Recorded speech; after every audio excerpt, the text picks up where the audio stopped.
I'm pissed I don't get to hear the intro anymore. Well, let's give you the intro. Let's give the intro. Oh, I know. I hear it. There you have it. Yeah. Professional hippies coming in your ears. All right, boys, let's remember our trains. 5, 4, 3, 2, 1.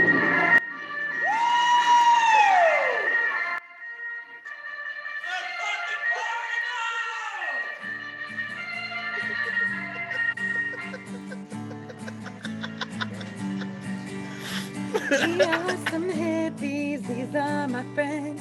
Come along with me, see how the story ends. We are some hippies, these are my friends. Come along with me, see how the story ends. Welcome back, everybody, to another episode of the Professional Hippies podcast. We have another special guest on today. The smartest person we've ever had come on is back on now that he's a doctor. Welcome back, Dr. Tyler Panzner.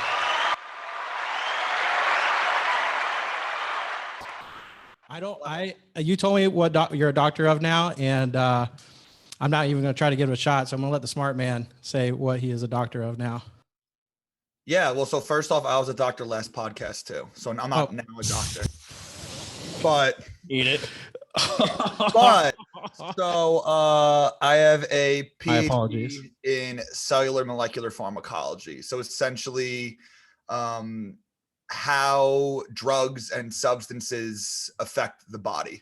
In addition, I would say I have expertise in cell biology, molecular biology. So how all those tiny proteins inside of your cell are able to orchestrate together to make your cells do their thing, which and then make your body do all the amazing things it does every millisecond we're alive. No big deal. No big deal. I know my cells were working overtime a few weeks ago at EDC, so I'm sure they're Amen, brother. tuckered out at this point. But yeah, man, we're glad to have you back on. We got a lot of feedback from a lot of people when you came on. A lot of people thought that was a really neat podcast, and that was a lot of people learned something from that one.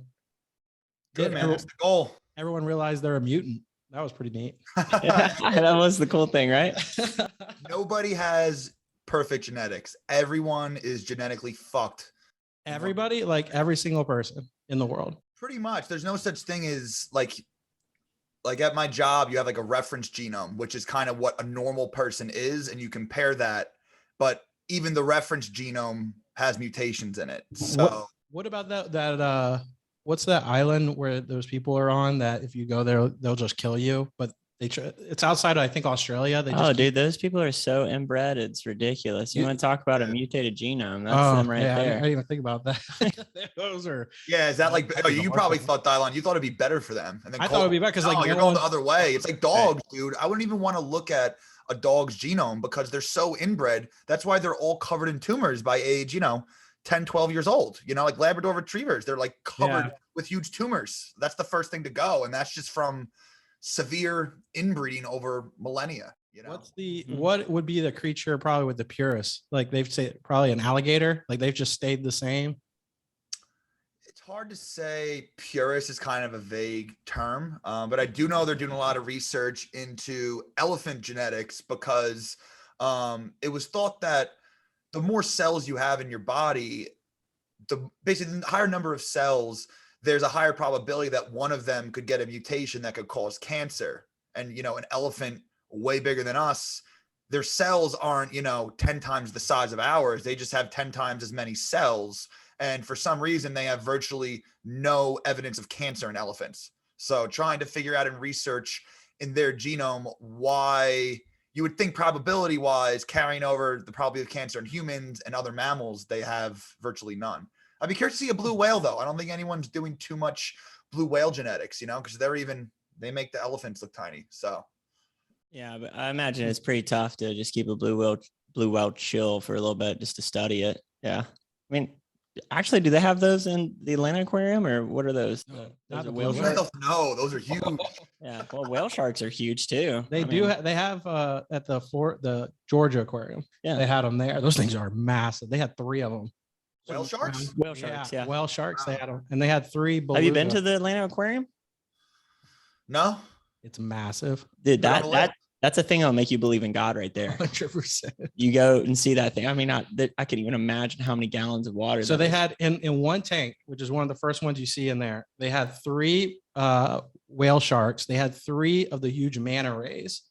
They had 2 thousands of of species something in there. else. And it's just a huge, you can see from one area how to over the top of the water. You know how you go into a factory, a big, huge factory, and they have a huge crane all the way down the factory line. That's what's in this, over this aquarium. What, just to move the fish around? Just to move the fish around over this huge water tank that they have.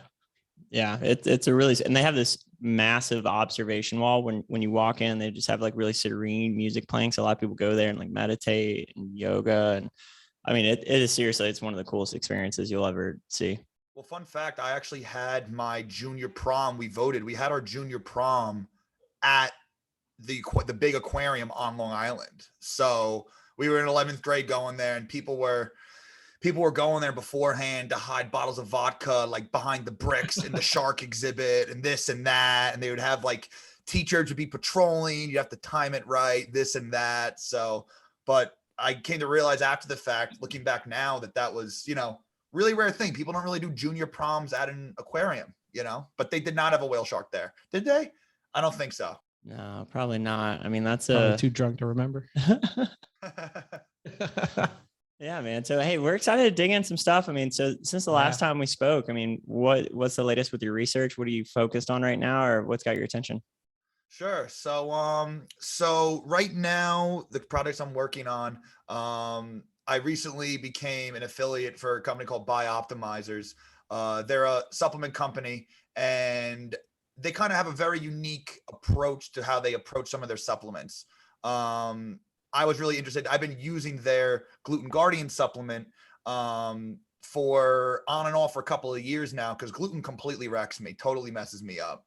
I think it affects most people. It's just most people don't really know what to look for. It's like one of those things that once I really started taking my health seriously, it's almost like you feel like your body gets more fragile, because once you really clean yourself out and feel what real health is like, I feel like you're so susceptible to getting knocked out of your alignment. And it's like, I don't know. I mean, Dylon, back in the day, we were crushing how many beers in college and stuff. And like, now I have one beer with too much gluten and like, I feel off, it's like The same way. Yeah. This stuff, it's like the more you go down the rabbit hole, the more you got to stay on it. Otherwise you're derailed so easily. Well, I also find the opposite is true too. Like I just took Abby, my girlfriend, and we went back to Panama City just to visit for the holidays.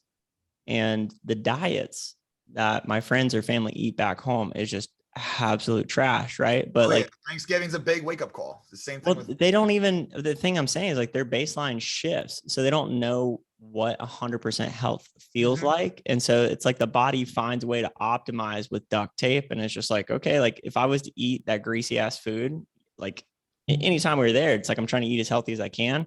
But if I was to eat the same way everyone else does, like I'm absolutely wrecked. I had Thanksgiving and like I didn't even eat that big of a plate, but I had to take a 2-hour nap because all the preservatives and the low quality ingredients that they were using to prepare the food, like I didn't even eat that much, but like my body couldn't handle it. They think same thing with my family. You go to they think going to KFC is healthy because it's got the beans and mashed potatoes and protein, bro. Protein, baby. But yeah, so they have some really unique products, and then something else, Blood Sugar Breakthrough, which is a supplement you take that, the midday you get, I don't know, let's say a chicken and rice bowl from somewhere at lunch, and then you're slumped after that.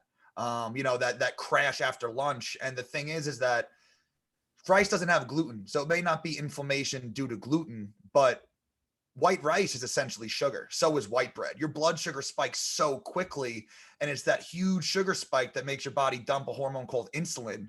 And that's what makes you have that high lethargy. And I noticed taking this will help reduce the blood sugar spikes. And also the way I use it as a bodybuilder, it also helps shuttle those carbohydrates in your blood into your muscle cells versus into your fat cells. So I notice my muscles are fuller. I get better contractions, while at the same point not storing as much fat. But they have a lot of different cool stuff on there. If you guys want to check it out, or anyone wants to check it out, I have a 10% discount code, Dr. Panz, DRPANZ at checkout, site-wide. It lasts permanently. So I got with them, reached out to them at being an affiliate think about 2-3 months ago, maybe. So that's been interesting, using some of their newer products. In addition, actually just launched an anti-anxiety shot drink. So it's called iCalm, like iPad, but iCalm. And basically, instead of a 5-hour energy, so a little 2-ounce shot that wakes you up, it's a 2-ounce shot that you drink and it instantly calms you down. Our goal was not to put you to sleep. There's no melatonin in it. There's no CBD in it. But imagine if you have too much caffeine and you're, after the gym, you're overhyped, or before a flight, or before public speaking, or before a test. There's a couple other brands on the market and they're trying to make a full 12-ounce leisurely drink. And they're trying to almost, like when you're going out, you'll drink a couple of these instead of a couple of seltzers. In my opinion, I don't think that's really going to catch on. We went for the approach of, we're going to give you a very high dose of all natural ingredients, down it, 2-ounce shot. I'm anxious now. I don't want to be anxious at all. Boom, boom, get it all down. And within, I'd say 3 to 4 minutes, notice a noticeable effect on overstimulation and anxiety. And we actually just got the website live, icalm.com, ICALM.com. And we just started accepting pre-orders and are going to be shipping in January. So I'm super, super excited about that, especially nowadays, this whole pandemic era, the perpetual pandemic, it's just a constant cycle of people being stressed, whether it's financial stress or stress about the virus. And, people are just stressed all the time. And chronic stress, I think they said about 90% of diseases are caused by stress in some capacity. So being able to have a natural solution to do that, I know that the prescription rates for benzos, Xanax, have gone through the roof since COVID, because people just want to take, prescription medication, but benzos are very addictive. You take a benzo for your midday anxiety, you go out for 2 drinks, and then you wake up naked in your bed the next morning because you forgot you took your Xanax. It's not even the people that are abusing it that can have bad consequences from it, let alone the withdrawals. So super, super excited about that. I think it's going to be a game changer in the portable anxiety drink space. And then actually, you guys know about the third project I'm working on, all natural plant-based anti-hangover pills. So basically you pop 1 pill, whether it's before, during, or after you drink, and it activates cellular pathways. It activates cellular pathways that help you metabolize something called acetaldehyde, which is a toxic metabolite of alcohol. So when you get hungover, the alcohol doesn't give you the hangover. It's when your body metabolizes the alcohol into acetaldehyde, which is 50 times more toxic to your cells than alcohol. And now going back to the genetics here, everyone knows that one asshole, no matter how much they drink, they don't get hangovers. That's not me, but everyone knows one friend. I think, who was it, Dylon? I think it might have been Shane back in undergrad, no matter what. And I'm like, well, we'll see, bro. Drink a bottle, Venable, and nothing happened. R.I.P., but Luke Venable, I mean, he was too. He could keep it going too. Yeah. Well, ironic you said R.I.P. after that. Yeah. He passed a couple of years ago. It wasn't because of a hangover, but yeah, Right. that could keep it going. Yeah. Yeah. But yeah, so basically people can be predisposed to have no hangovers or worse hangovers. My genetics, I've always gotten the flushing and on the worser side of hangovers. So this basically makes you process alcohol better than you did when you were 18 years old. I know you guys tried them, That's right? How'd they work for you guys? Yeah. Great, man. Great. Yeah. Loved it. We tried it after EDC. Before I tried it the other night before going out. It was great. It's worked out well. Yeah. I mean, it's a noticeable difference. Yeah. So I will be staying on top of those. Yeah. So that's, I'm working on that now. So it's, not a full-fledged company yet, working on website and all that. So that's still in the optimization stage of all of these things. But yeah, I got those going on. Then I'm still working at the personalized genomics company doing that. So then I'm also trying to do some of the DJing stuff on the side, trying to take that a little more professionally. Started releasing some mixes I sent you guys and get that going. So wearing a lot of hats. I like having my hand in a lot of different things. Variety is the spice of life. Yeah, you can't sit around for a second without doing something at all. Not at When you're the company that you're working for with the supplements, are you actually like really? I'm curious when you're looking for building these, right? Are you looking for like, okay, this type of thing works in most people. This type of thing works in most people. All right, that one doesn't work. Like, for some hangovers work out better than others. You're saying for the iCalm or yeah, Okay. when you're building that product, I'm just curious because it does have a lot in it. And so, there's the standard things you kind of see in most things, 5-HTP, things like that. But like, I'm just curious how you find the things that work for most people and then the things that are like, oh, that works for only 25% of people.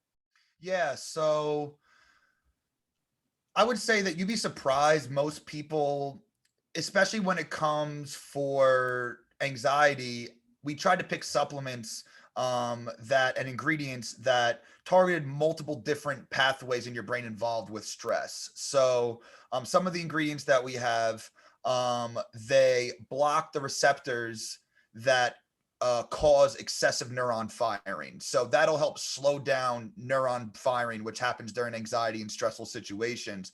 And we also have ingredients that bind GABA receptors. So you activate receptors that help sedate you and help calm you down. So basically working on, I think it's 3 different signaling pathways in the cells in your brain that are involved with stress. So basically we picked ingredients that hit all of these different pathways. So no matter who you are, some people they may respond to signaling pathway A versus signaling pathway B, but we just did A, B, and C, high clinically effective doses of all of them. And then we did initial pilot trials when we were doing surveys. We were trying to get it to work, and we got good reviews on that. Well, we got good reviews on the first one we did. People liked it. And then we just said, screw it. We're just going to, jack it up 30% just to be totally sure. I'd much rather have people drink a half of it to start than have to drink 2 or 3 of them. You know what I mean? No matter who you are, we want to make sure that you could save some for later, maybe start with a half, see how you feel after 10 minutes. But we definitely want to make sure it's a 1 gulp, literally like a shot at the bar, 2-ounce shot down. It's going to be a very nice, refreshing, like lemon tea flavor. Not like a super sweet Arnold Palmer, but not like like the Lipton unsweetened tea. Like I don't like that stuff. It's not bitter, but not the crazy sweet tea, something in between. Now, could this product be used, like, let's say, obviously someone going on planes, things like that, but let's say, I don't know, you always have that one friend that goes a little too hard at a festival, and then you're like, hey, we need to calm this person down. Absolutely. Is this like a backup? Like, here, swig that, you'll be fine. Definitely.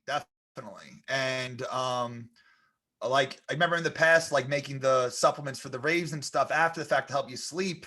And some of the ingredients, can also be used for that as well, because it's people getting too revved up. And I mean, don't get it twisted. Like this definitely can be used to help you sleep, meaning that like it can help you calm down to get to baseline to then go to sleep. Like it on its own is not sedating, but step 1 of falling asleep is calming the fuck down.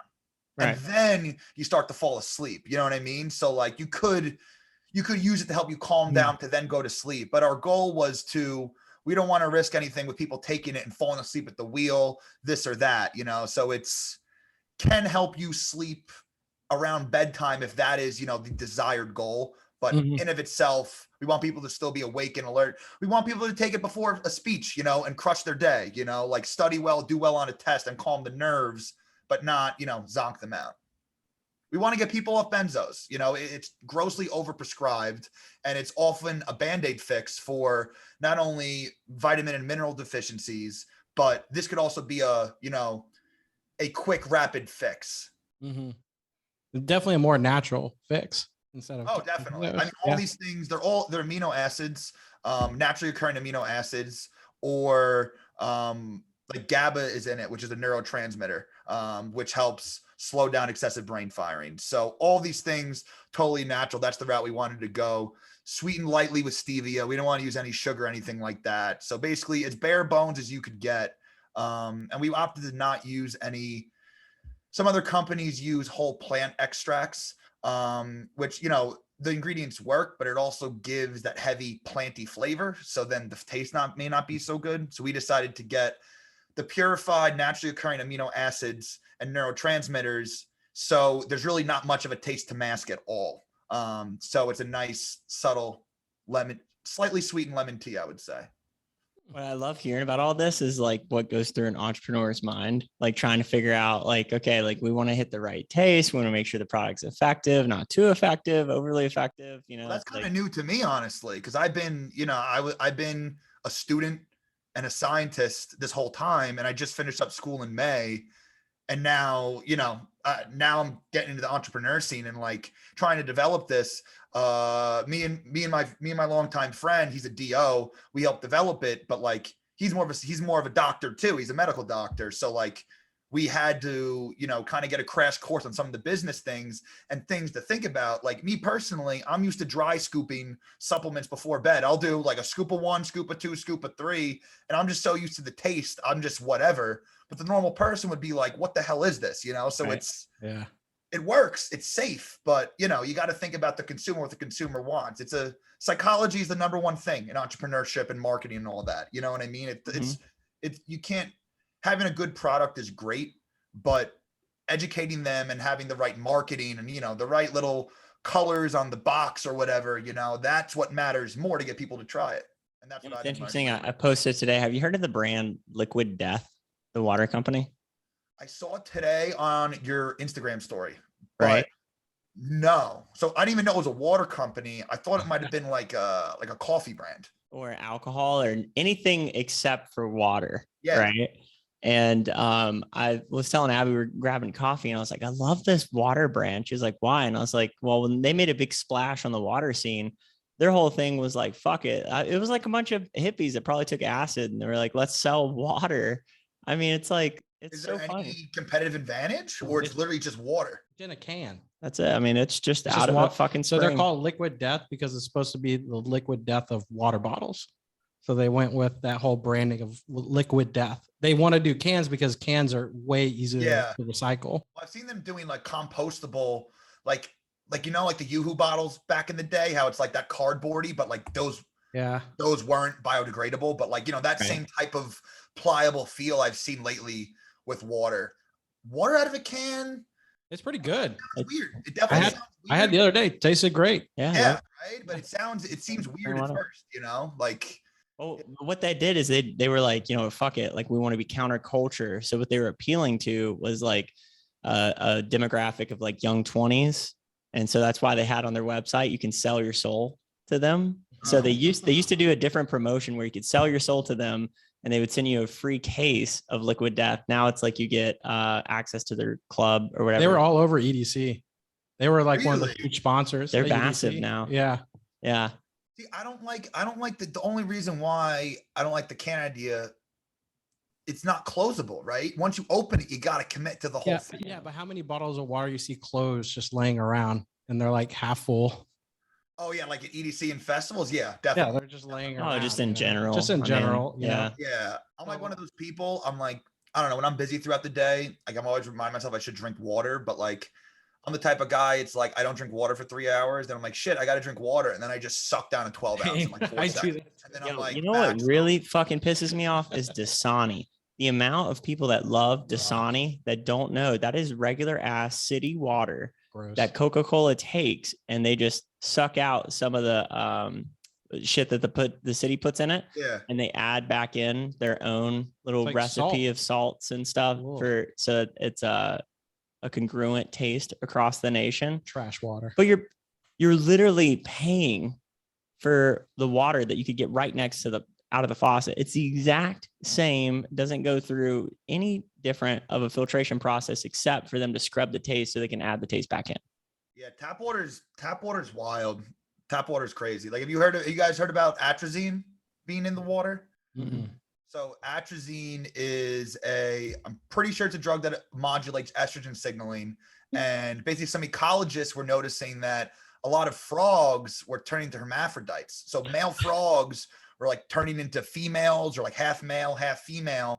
And it turned out that our water system is flooded with this I'm pretty sure it's a pesticide, atrazine, that's basically turning the frogs into hermaphrodites. And, I don't know the validity of these claims yet, but there's people that are saying, that the levels of atrazine in our water are sufficient enough that it's turning frogs into hermaphrodites. It could also be affecting the hormone levels of us. So whether that's, these are facts that sperm count and testosterone levels in men are rapidly crashing all-time lows right now. Fertility for men is at all-time lows as well. So they're starting to think that may be due to that. I mean, I'm pretty sure they also found, and they find you have an acceptable level of antidepressant medications that are allowed in your tap water, which to me is like, what's an acceptable level? Like it's. Well, how do you feel about fluoride? I'm curious, pick your brain on that being in the water.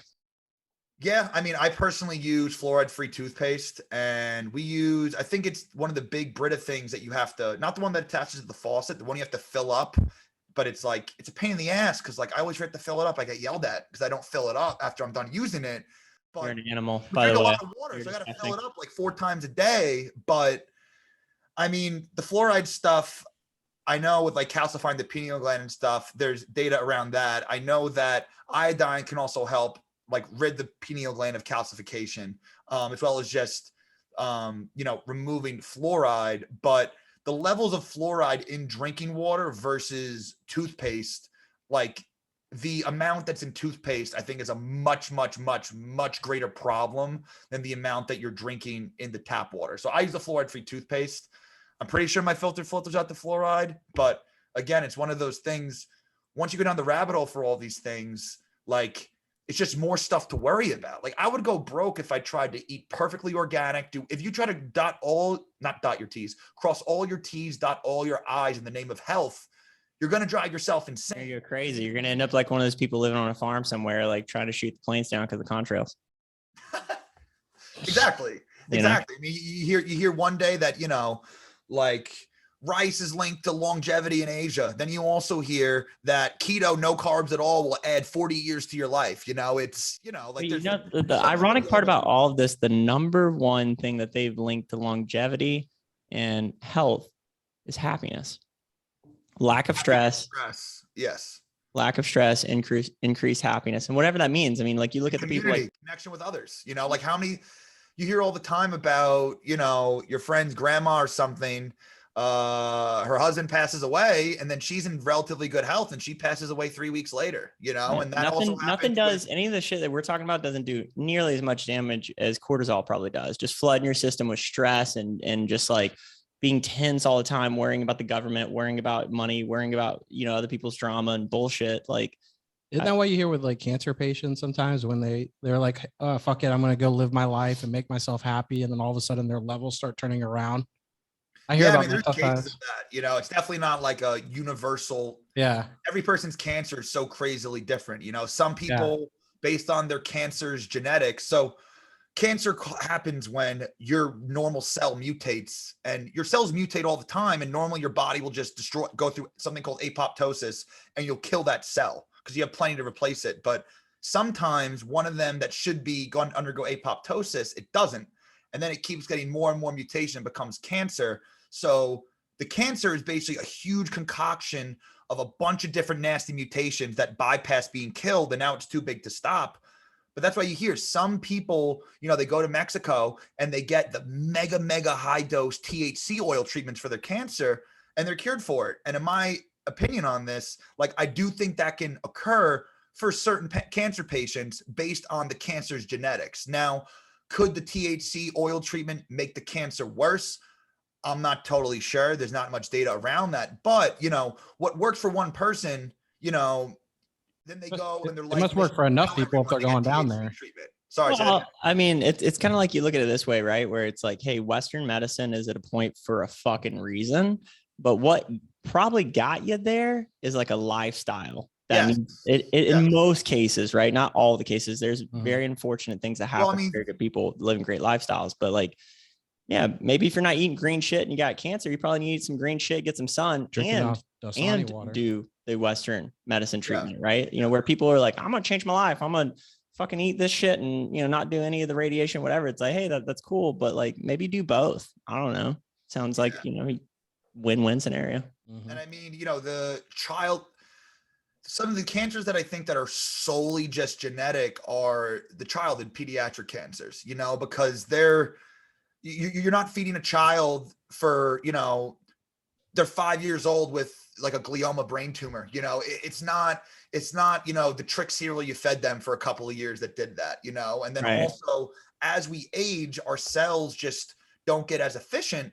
So once you hit, I mean, I can't really draw a hard line here at the age, but if you start to develop cancer, I don't know, 70 plus years old, kind of throwing out numbers here, but that's sort of inevitably what's going to happen to a certain extent. But the people that are getting cancer younger and younger, 40, 50 years old, they most likely do have genetic predisposition. But just like Alzheimer's, just like diabetes, just like obesity, all of these things are inflammatory diseases. Inflammation is the driver for virtually every disease, and anxiety and depression as well, brain fog, all these things are inflammation in different areas of your body. Irritable bowel syndrome, Crohn's disease, psoriasis. I don't know if you guys knew this, but any disease that ends in itis means inflammation of.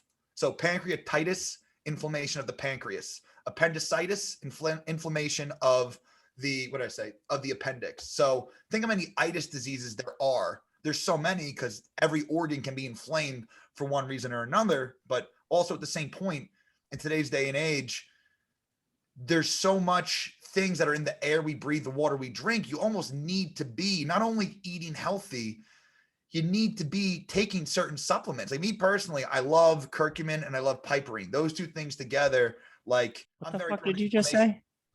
Sorry? One more time. Curcumin and piperine. What the fuck is he saying? Curcurate and piperine. You ever like turmeric? Sure. That's what I thought you were attempting to say. I thought I was what? That's what I thought you were trying to say. I was like, what the fuck? Translate for someone who lives in the South. God damn. No, so Gatorade. no, so turmeric is an Indian like root that's used in a lot of cooking dishes. And curcumin is a chemical, a molecule that's within it that has profound, very, very good anti-inflammatory properties. And piperine is another, it's actually in black pepper. So the capsule of it, if you chew it up, it tastes like black pepper because it's basically purified black pepper. It's also a very good anti-inflammatory. And a lot of people take curcumin, but you absorb very little of it. So this piperine helps you absorb it. And you can look up, I'm pretty sure if you type in curcumin, CURCUMIN space piperine, PIPERINE, there's like a Healthline article or something that has citations, and it's everything from depression, anxiety, cancer, arthritis. It can help with all these things. If I don't take that for a day, I notice right away because like I eat something and I just feel inflamed, but that's just me. I'm just so prone to inflammation. It's part of it, I think, is just my genetics. I'm very allergic to things. Part of it also sometimes may be just, getting in my own head when you know all these things. It's like, oh, this is setting me off and here we go down the rabbit hole. But I definitely think it leans more towards the former, but I'm sure there's some times where, you psych yourself out. You specifically, I feel like you'll take something like, all right, I need to take this and I'll feel better. But then that thing causes another reaction to this thing. So then you take something else to fix that. And then you're just on a chain. Yeah. I mean, I've toned it back a bit. I mean, I remember it was, I think towards the beginning of my PhD, probably 4-ish years ago.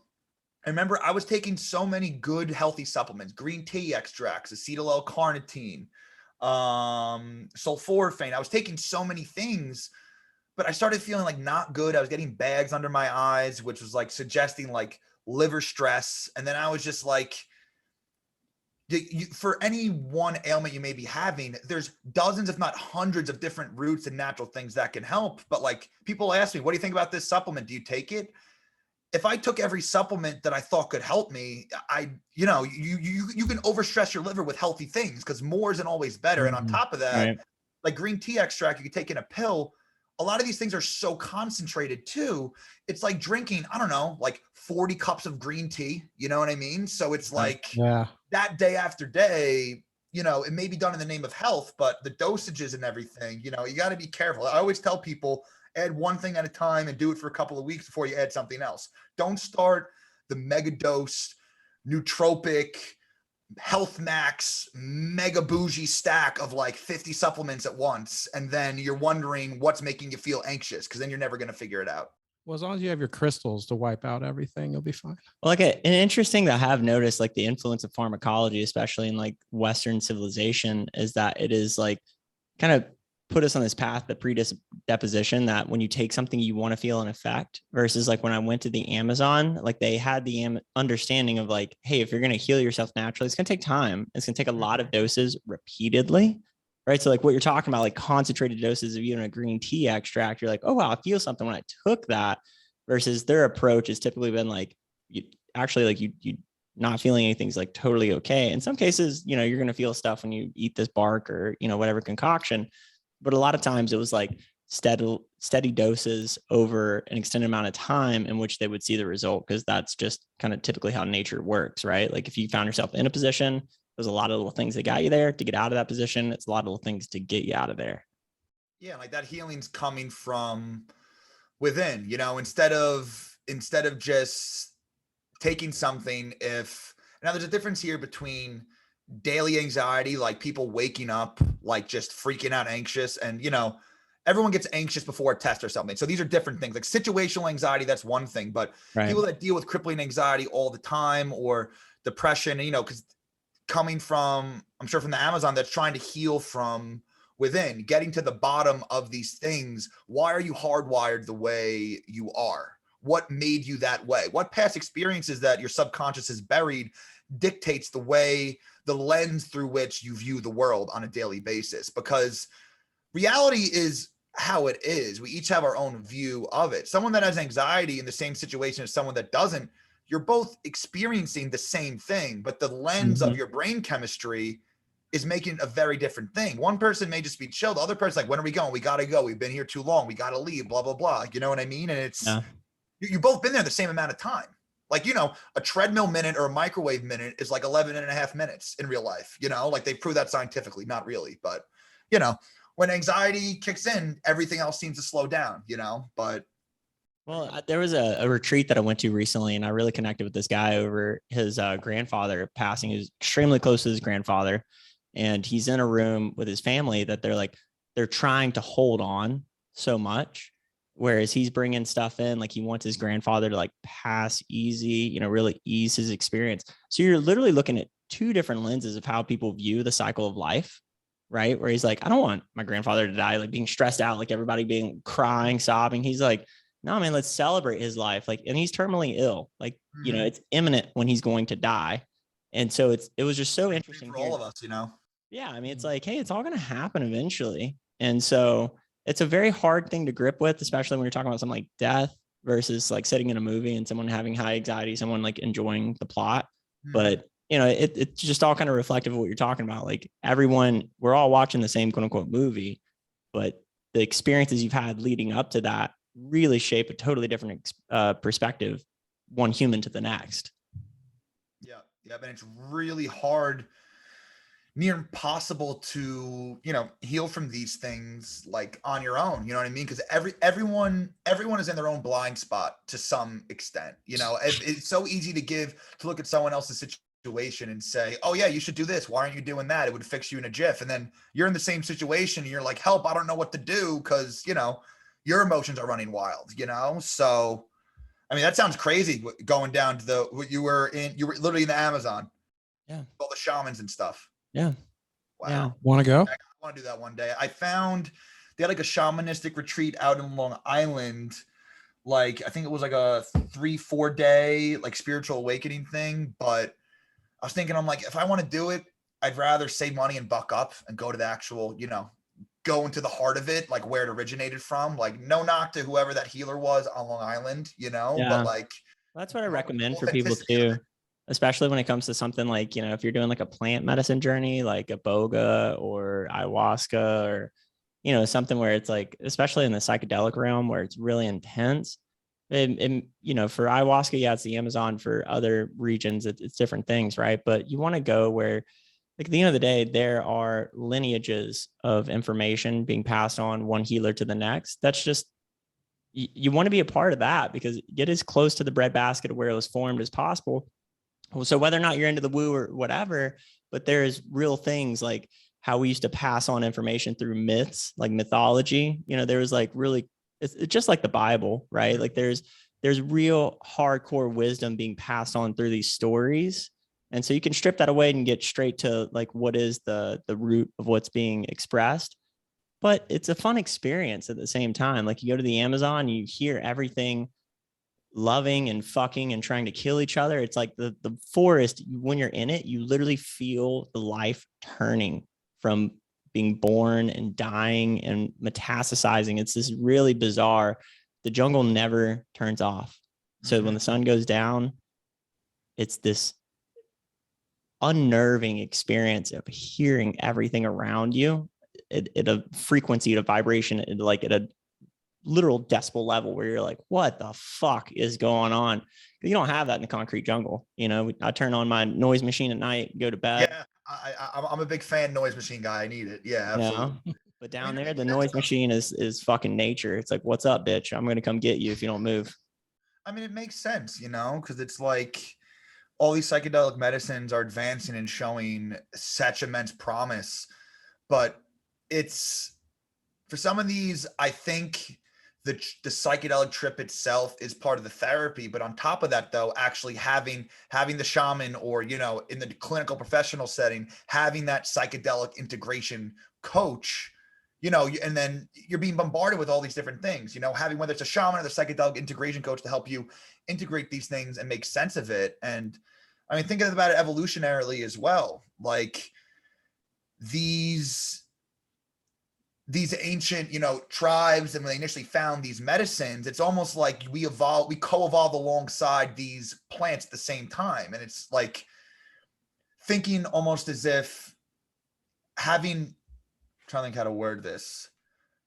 Yeah, so co-evolving with the plants at the same time, it makes sense going to the actual, like, basically, I think hearing the true sounds of the jungle under the influence of these mind-expanding plant medicines triggers something tribal and visceral, you know, in our brains that really helps kick into that, you know, because, kind of get what I'm saying there? It's kind of hard to put into words, but Sure, I think the real thing is, you know, what's best, because that's kind of what I guess nature intended in some facet, because we're animals at the end of the day, you know, we just evolved, but we're not, I think we're like 99.2% or like 98%, like same DNA as a monkey. So I mean, when you take like mushrooms, right? It's fantastic being out in the forest.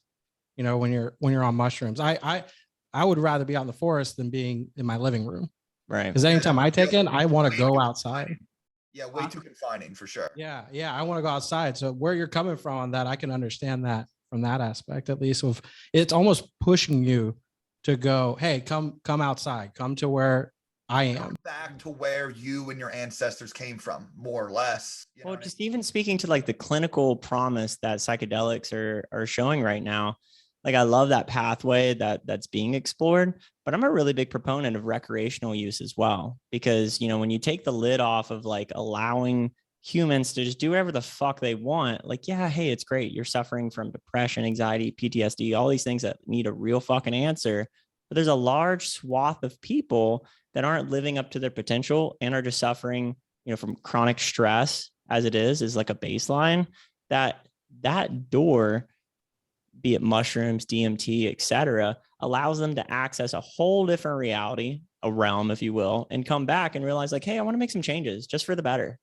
You know, they don't have to be so fucked up in the head to have to go in a clinical setting and sit down and take a hero's dose of whatever in order to snap back. I think there's a lot to be said for recreational exploration as well. Yeah, don't get behind a fucking car. Maybe don't jump off of a building as well. But like those cases are so rare. Like I've never taken fucking psychoactive drugs and been like, you know what? I'm going to get behind the wheel of something. I stayed the hell way. I'd be like, I could be so lost in the sauce, but there's no part of me that looks at that car and went, yeah, I'm going to drive a go-kart right now. Like it just doesn't happen. You know what I mean? And, you know, maybe I'm an exception, but I don't think so. Under the influence of those things, though, I feel like it's like, I feel like if you're drunk, you're way more likely to do the wrong thing. But under the influence of classical psychedelics, I think, like, I don't know, you never come like off of a trip and it's just like, oh, I don't want to eat that pizza that's right there, or that like, you know what I mean? It's like, I feel like you want to do the right thing. I'm not saying go have like a kale smoothie or something. Your but body like, talks. It's like your body talks and you listen. You're like, oh, what do you want? Good orange, apple. Oh, fuck up an orange on some shrooms, dude. Oh, fuck it up. But you don't peel it though. You just eat it like an apple, like a fucking animal. Like an animal. Yeah. Well, I started eating kiwis with the skin on. Orange in the shower while tripping is one. You of the eat kiwis best with the things. peel on. Well, like I realized you could do that, and I tried it, and it really wasn't that bad because it's like a thin. It's thin, like the orange. You're an absolute psychopath, Dylon. Like, hey, while you're tripping, get in the shower, hot, cold shower, whatever, and just eat the orange and just get messy with it. Dude, I can't take a shower when I'm tripping, man. I just nice. look at all the water droplets and their refraction, and then I'm just like sitting in a tunnel of colors. And I just woo! I want to Pools come are down cool. maybe, but I like pools. pools Pools are fine. when Yeah. you're tripping. Yeah, pools are cool. Haven't done the shower though. Again, I think it's the confinement that would freak me out. Just leave the door open. I don't know. Get a bathing suit. Make it work. No, yeah, I mean, it's just like when that whole realm, and we talk about it almost maybe to ad nauseum on this podcast, but I think there is just so much to be said. It's like the reason why I can't remember the guy that heads up MAPS, that organization that's leading Rick Doblin, yeah, and his charge with the FDA. You know, they have to take that approach, just like they did with cannabis, of like, hey, this is the door. But once that door is open and people see like, oh, it's not scary, there's nothing bad happening here, then they open up the door for recreational use. But I'll be goddamned if we ever did that with alcohol. Or, you know, can you imagine someone was like, oh, you're suffering from high anxiety? Like, yeah, let's get you fucking shit faced and you'll feel better the next day. Like, that's never been the case. Anxiety is horrible. Like if I go out and get pretty banged up boozing, I'll have wild depressive anxiety for like anywhere from like 1 to 4 days afterwards. I mean, granted, I finally found ingredients for the hangover pills that also help the anxiety, because the first version I made, you'd wake up, I would have no nausea the next day, no headache. I'd feel like I didn't drink at all. But by early mid-afternoon, I would start getting the wild anxiety. And I'm like, what is going on? And I'm like, wait, I would forget I drank the night before and got fucked up because I took the pill, but it wasn't helping the anxiety. So basically, like, alcohol itself is a drug and it'll cause a rebound in things in your brain. It helps anxiety itself, like, you know, acutely. Like if people, that's why how many people get home from work, they crack open a beer, you know, it just calms your nerves. But yeah, it's the same thing with any drug. So if you're mega dosing, huge stoner, ripping dabs all the time, weed can help with anxiety. And then if you quit cold turkey, you're going to be an anxious mess. It's the same thing with alcohol, you know, especially if you get really fucked up. But anxiety is no joke, man. When Winston Churchill came over to the U.S. while we were on probation, he got a medical subscription to heroin, to drinking. Yeah. They used to prescribe heroin. Oh, it was during prohibition? Yeah, during prohibition, he got a prescription to keep drinking when he came to the U.S. He had like a hell of a schedule with drinking, didn't he?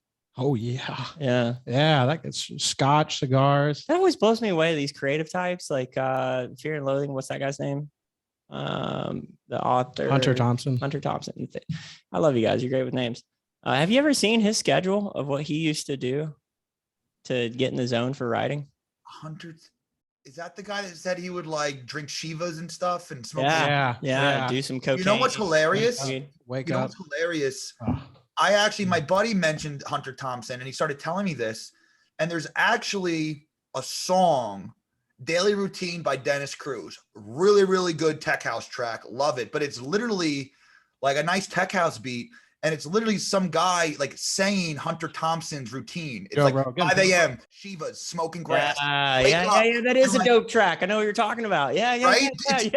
But I've been bumping that for years. I love it. But I didn't realize my buddy was like, mention Hunter Thompson. I'm like, wait, that sounds familiar.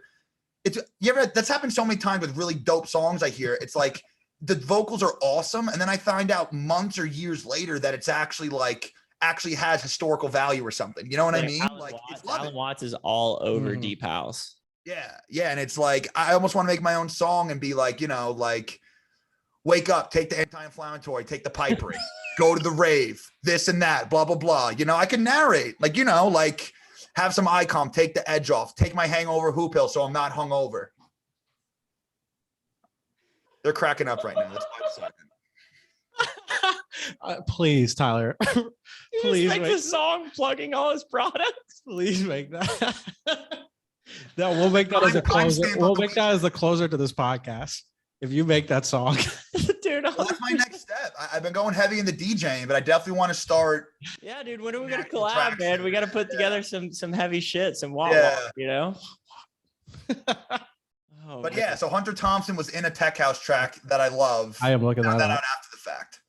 Mm. And yes, that guy was a fucking animal. The whole song is just like nonstop. Yeah, maniac. Yeah, when he died, Pirates of the Caribbean guy Johnny Depp Yeah. spent $8 million to have a celebration of life ceremony for him. He shot his ashes out of a cannon. Yeah. That's a bullshit. They were homeboys. Yeah, dude. That's bullshit. He was a real deal bad motherfucker. But you know, that, I mean, again, that's a creative exception. You know, so people hear things like this, and I think that it's like He went and hung out with the Hells Angels for 2 years, basically became a member, and then wrote a book shitting on them afterwards. Really? Yeah. That dude was a badass. Yeah, dude. So They it's say how to, creativity scales with people that actively seek out new experiences. And, you know, the more you seek out new experiences, the more perspectives you hear, the more it's kind of like, I think there's a reason why that also coincides, why creativity also coincides with, you know, drug use and stuff, because it's seeking these new experiences. You know, you can go to Disneyland, or you can go do an ayahuasca trip in the Amazon by, you know, professional shamans. They're both experiences, you know, it just depends what your definition of that term is, you know. But I mean, how many artists and stuff, so many prolific artists and creators are like have heavy substance abuse disorder. yeah. Because a lot of the times art is the expression of like their depression, like on life. You know what I mean? Like that's what a lot of it stems from. Yeah. Yeah, And we enjoy it, and they're just suffering over there, Making making millions. masterpieces. Making millions.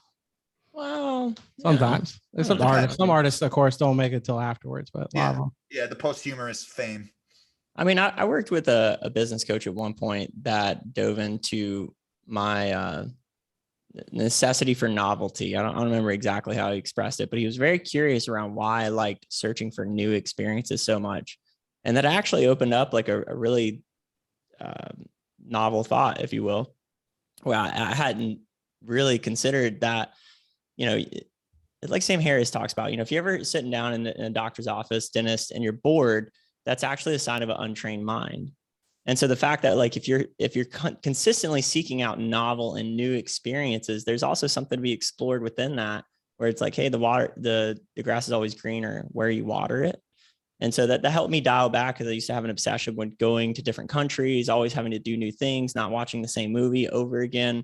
So it kind of it bodes both ways, right? Where it's like, hey, there's something awesome about having these different experiences, but there's also something about like going within to appreciate every experience and see the difference in the same experience.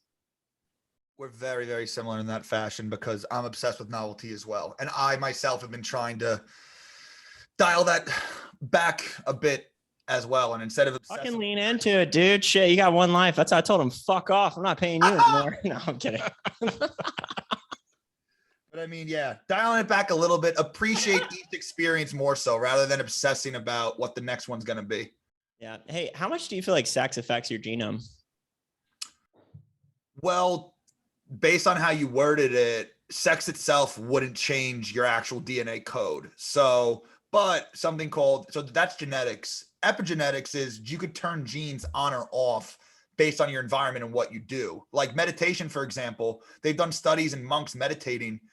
Meditation to calm yourself is literally mentally controlling your gene expression. That's how you calm down. They're not exactly sure of all the genes involved, but mentally controlling your genes at will to calm yourself down. And like actors, when they can do it to, you know, call upon these intense emotions that like a lot of these actors, they're not acting the emotion. They're literally feeling it, and they got to recover from it. Like I remember from, you guys see Avengers Endgame? Yeah. So I remember I read that the ending scene, spoilers if you haven't seen it, stop listening, but you should have seen it. It's a great movie, and it's been out for 2 years now. Anyways, the last scene when Tony Stark, Robert Downey Jr. snapping his fingers, that wasn't initially in the scene, and they wanted to add that after the fact. So they call up Robert Downey Jr. and they're like, all right, we're changing up the ending. We need you to do one last scene. And they told him what it was. and he wasn't going to do it. And he said, we got to do it quick. And he's like, I need at least 2 weeks time to mentally prepare and like mentally prepare for all of this grief and everything for when he basically commits suicide, snapping his fingers with the Infinity Gauntlet. And it's like, they need to mentally prepare themselves to literally live through that emotion. They're not just acting like they're upset or in grief or distraught. They're literally living that, you know, and that also I would wager is mentally controlling your gene expression, making you more aggressive or sad in a certain capacity. But back to what you said, could sex affect your epigenetics? I don't know. I'm going to Google this right now while we're on here because I'm curious now. Let's see. I would not be surprised. I haven't looked this up myself though.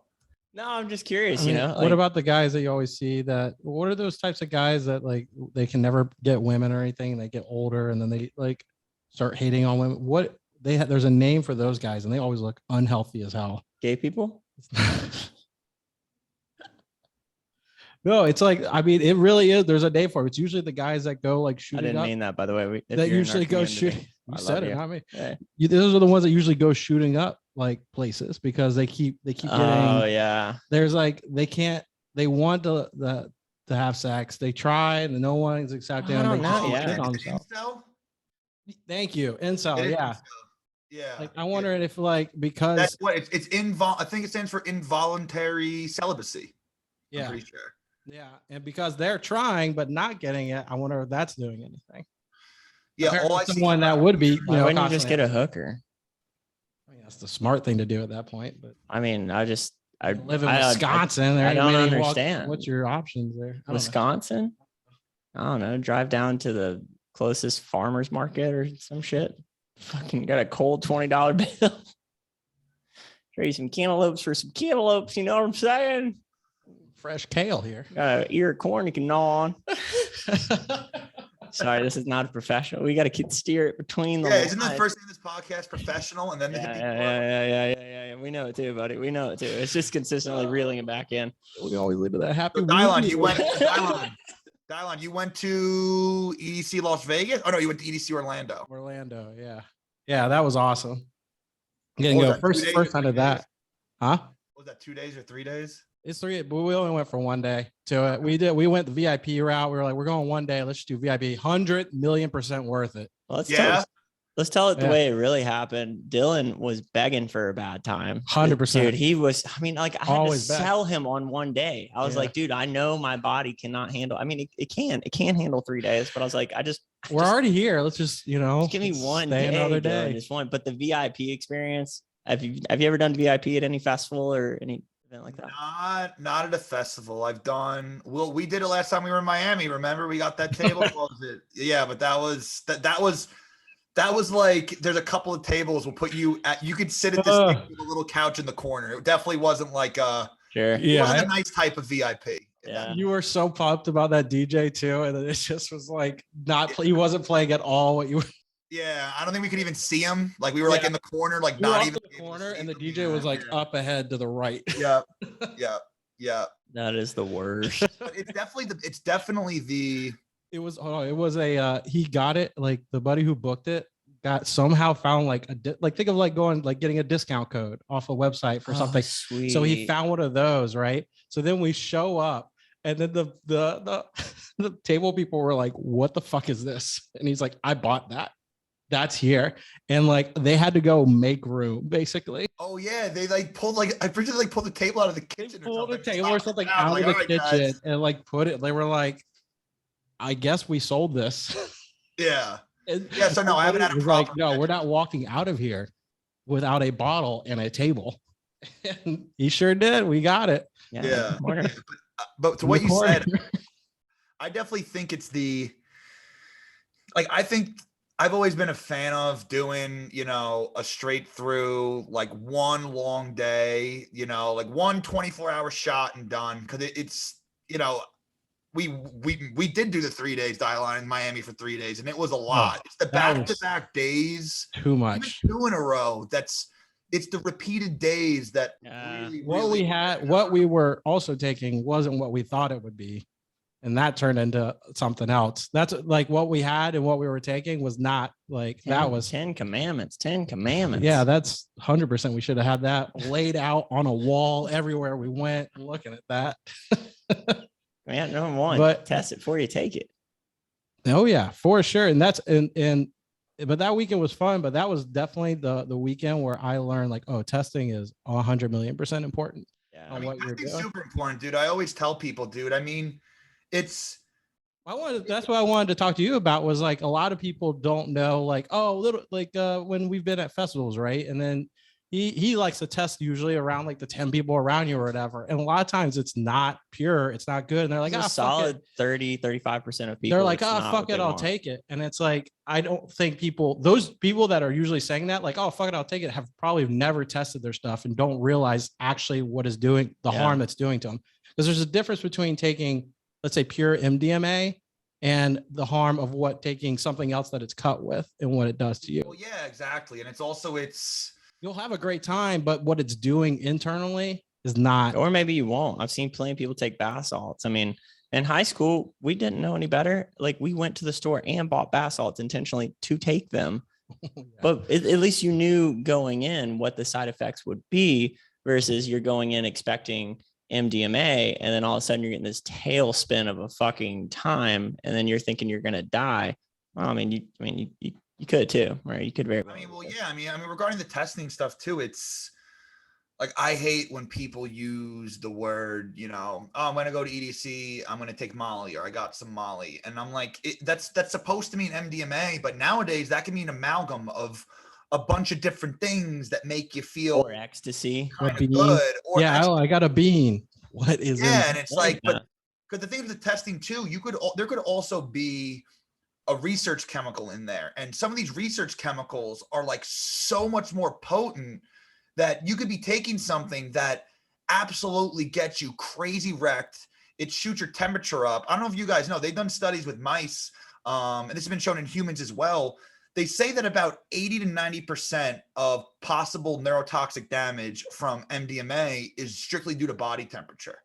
So basically giving the mice that weigh the same weight, the same amount of MDMA, they were injecting them with super high dose. So don't think neurotoxicity itself from responsible amounts of MDMA is harder than you would think. That being said, neurotoxicity means you're literally killing neurons, you're killing brain cells. It's harder than you would think to kill a brain cell, but that doesn't mean that you're not going to fuck up your serotonin levels or something and feel horrible for a week after. But yeah, everyone has that stage where they want to be front row. They want to be in the 120-degree crowd. They want to be feeling great, but you're probably going to be paying the price for that. That overheating is so much. As I've grown up now, I'd rather be in the back, have more dance room, listening to the music, and also 100%. With the acoustics of it, being front row, you're not hearing the sound the best way. It's kind of tailored to hear the best towards the mid back of the crowd. So it's like, I love the bass, bro. Like, yeah, you love the bass. You're fucking up your eardrums and you're overheating.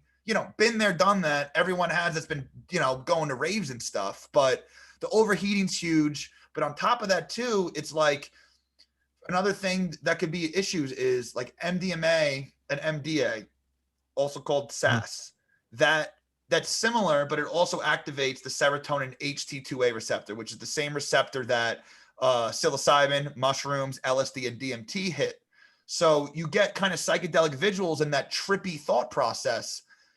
Imagine, some little girl, her first time going to EDC, she gets some Molly from someone. It turns out it's SAS instead of MDMA. It's only one letter different. So it's like sometimes it's cut with that, or you could get one versus the other. Someone that's not versed in psychedelics, they get the hint of that psychedelic, the psychedelic mind state can get kind of weird. Sometimes you get these weird impending doom hunches and, people are after me, or, oh, they all know. And, like follow the void. 99.9% of the time, that's not the case, but you could be taking the raw substance. And don't even get me started on, I feel like I see every month now, I see alerts in New York about cocaine batches testing positive for fentanyl. Heard about that. Yeah. It doesn't make any sense. Why would you want to cut a stimulant cocaine with something like heroin. They're kind of opposites. Like, I don't get that concept to begin with. As a dealer, don't you want people to keep coming back to you? Now Well, you just Well, ruined your saying- product. It depends who you're selling to, by the way, too, because if people die on the street, it's also a signal that it's really strong stuff. This is also kind But of strong would be a different feeling. You know what I mean? Because it's like, I would understand cutting heroin with fentanyl because you need less of it, but it's going to be still an opiate high. You know what I mean? So, but I mean, yeah, man, the testing's huge. There's stuff like 5-APB, which is very similar to MDMA, but it's way more neurotoxic and that could fuck you up a lot. But I mean, dansafe.com, I think it's like $1.50 per test, if not cheaper. Sometimes it's as cheap as like 50 cents per test to do it. It's so cheap, just do it. You know what I mean? It's just, you got to do it the right way if you're going to do it. And nowadays, especially, I know that people are reporting, misidentified drugs nowadays because money's tight for a lot of people too. So people are looking to cut corners. People and suppliers are looking to cut corners and do these things, So the one part is the drug testing, but then there's also taking proper supplements to keep yourself feeling good. Like everyone always says, I mean, you mentioned before, after you go to a festival, you take MDMA, whatever, you take 5-HTP so you don't feel like crap like the next week. But in my opinion, I think that the reason why you feel like crap afterwards, I would probably say it's about 80-20. 20% of it is you're actually depleting your serotonin.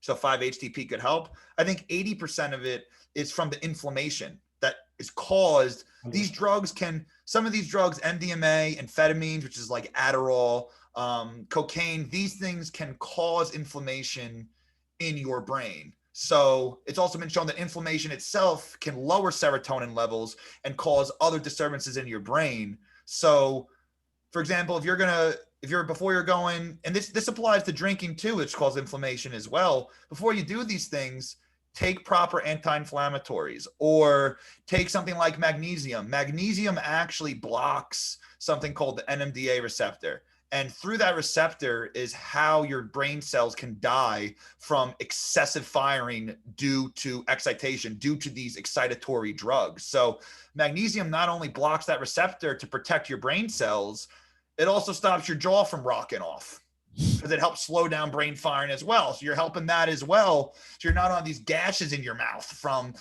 chewing on 11 lollipops an hour, ripping your mouth dry. You know what I mean? And it's the fact you want to give yourself precursors to serotonin and dopamine. So 5-HTP or L-tryptophan, L-tyrosine, amino acids to boost these things back up. But it doesn't just apply for that. I mean, think about it this way. I give this example too to people.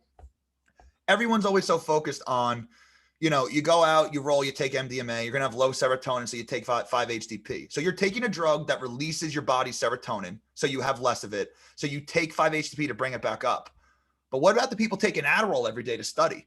It's the same exact situation except for dopamine. So it blows my mind why you don't hear any doctors that are prescribing it. Forget about recreational use, even just medical, clinical approved use.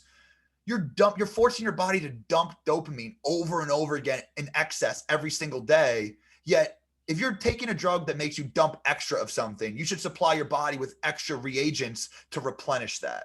Yeah. So it applies beyond just rolling at the rave. Even if, whether you're prescribed Adderall, you need it every day, or you're cramming for finals and got to take it, it's got to take care of your brain. It's the only one you got. Yeah. Well, hey, man, I hate that we have to close this. Oh, no, I mean, we're definitely having you back on, buddy, because we have. Dude, we keep learning more and more, and now this opened up more windows of more stuff we got to talk to you about. Yeah. So I got one last thing since we're on the rave safety thing. One last thing is overhydrating. So, it dehydrates you. You're drinking 3 water bottles an hour. You're sweating your balls off. You're sweating out all the salt and minerals, and you're drinking pure water. So I'm sure you heard of people that can almost drown from drinking too much water. And that also happens at raves because you're drinking so much pure water. You're not replacing electrolytes. So how can you help that? Have a liquid IV packet, or before you go out, I know it sounds gross, have a huge spoonful of salt and drink it down with water, because then your body's going to be juiced up with salt and have extra electrolytes. So you don't. What about those Mios? What about those Mios?